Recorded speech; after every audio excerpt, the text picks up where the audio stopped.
to a savage.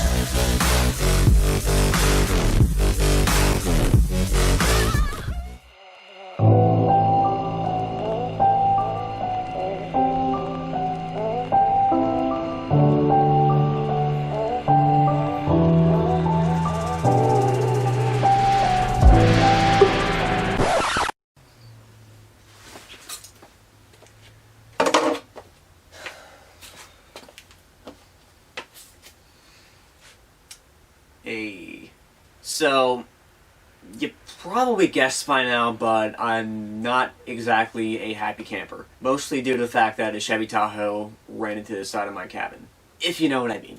So this situation transpired a little bit over a week ago. It happened on a Sunday night, and I was heading to one of my friend's house, and I was turning in an intersection, and I yielded to like 2 or 3 cars.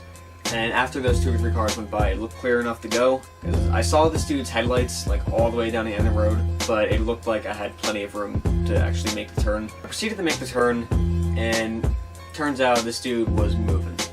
So I'm making the turn, and next thing I know, I look to my right, and his headlights are right there next to me. And he just goes right through me, like that thing didn't stand a chance. I felt like the whole thing was my fault. The witnesses say otherwise. They say he was going way too fast. But regardless, I got a citation. Pretty sure he got a citation as well. The fine was minuscule, honestly, not even worth going the traffic court over. So I'm probably just gonna take the L on that. Anyway, everyone gets out of their cars, moved my car to the side of the road, and the dude was decently cool about it. He said to me, he's like, I don't even really care, my truck's fine. I was like, yeah, let's go then. Wish I could say the same. So his truck was unscathed and my car was pretty much destroyed. Is it still drivable? Yeah, kind of, not really. Is it totaled?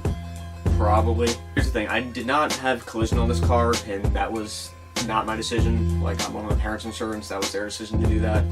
But that's actually a good thing, because if I did have collision on it, the insurance company only values this thing at $300, so they would have totaled it out like that. If a rock hit my window, they would have totaled the car out. And I would have had to probably pay to get my car back. Luckily, I don't have to do that. I get to keep my car. But I had my work cut out for me. I will say that. So with that being said, let's go assess the damage, shall we? Okay, so obviously, passenger side fender completely demolished.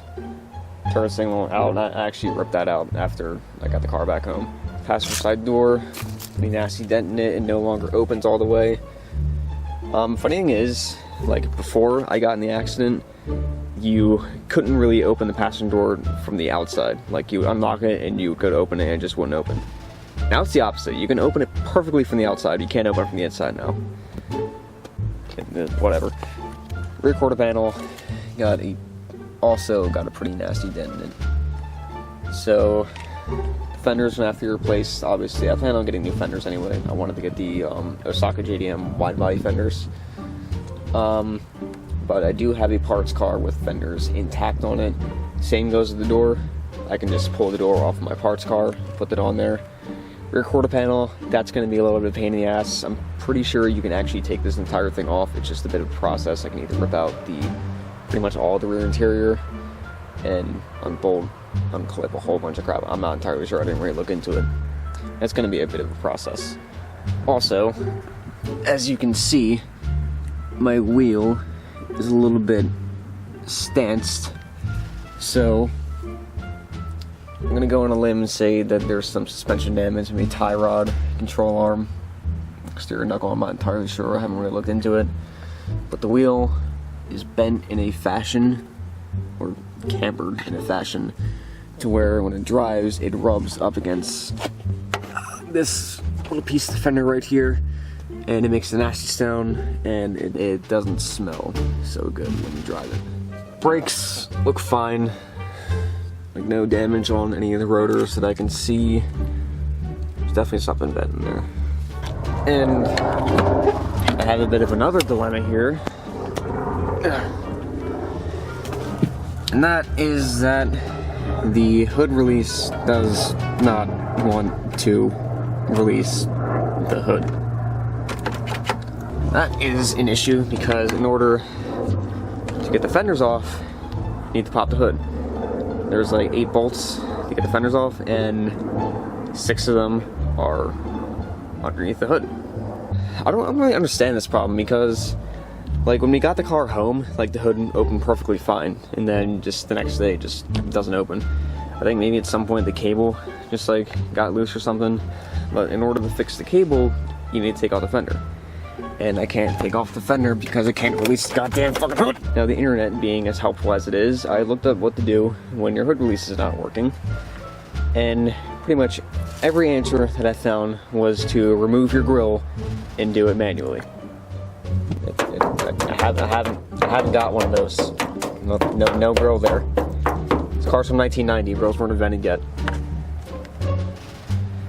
Maybe what I could do is like reach underneath there somewhere. Yeah, I'm not gonna fit the camera down there. Maybe I can like reach underneath there somewhere, be able to pull the latch myself, or maybe somehow get the bumper off without opening the hood, because that usually requires opening the hood as well. I don't know. I need to like sit down and figure all this out. I had to relocate because my mom needed to do something in the garage. So I'm up in my terribly lit room now. Yeah, I mean, this sucks. I mean, I'd be lying if I said I wasn't seriously bummed about it. I have not been able to catch a single break this year, and I'm not just being like a whiny little emo kid or anything. Like, this year has legitimately sucked. Just had that happen. I just got laid off from my job. My Audi. Yeah, we won't talk about that. So, what's the plan? Like, what am I gonna do with it? I thought of a couple different scenarios. One was to just rebuild the suspension, just replace all the panels immediately and start daily driving it again. But honestly, that car needs a break. Like, it's an old car. Like, even before the accident, the rear suspension was getting worn out, the steering ratio is getting worse, like the engine is low compression. I feel like the longer I don't actually work on it, and just like if I kept driving it, it would just worsen the condition of the car, and it would just make it a bigger pain in the ass to work on. So what I think I'm gonna do is just try to find another cheap car just to get me from point A to point B, you know, nothing special. Probably just like another Honda Civic or an Accord or something reliable. And along with repairing the suspension and replacing the body panels with that car, I want to tear like everything off of it that I want to get replaced. Like, I want to start stripping it out. I want to take out the rear seats, like take out like the sound deadening, all that crap. I feel like that's the scenario that's just gonna make my life go a lot smoother. Luckily, I have awesome friends that are more than willing to help me tackle that project. So yeah, ow!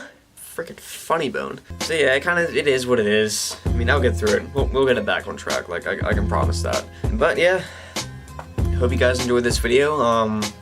I didn't.